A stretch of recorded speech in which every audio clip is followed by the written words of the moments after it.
Hey guys, and welcome back to this channel. In this video, I'll be showing you guys how you can create a flower pot on Dress to Impress.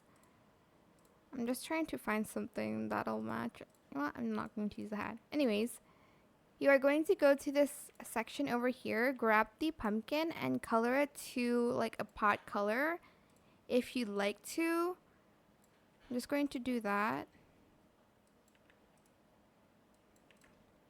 Then you're going to grab the colors and you're going to select the hold out option and you're going to color the flower to any color that you want pretty much.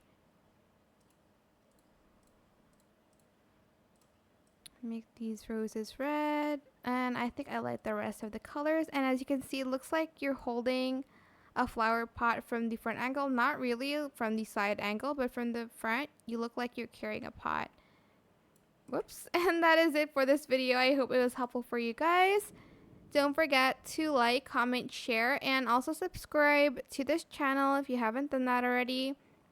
If you have any more questions about this video, just leave it in the comment section down below. I will try my best to answer them all for you guys. And if you found this video helpful, please click the thanks button as well. That is it. Thank you so much for watching. Bye.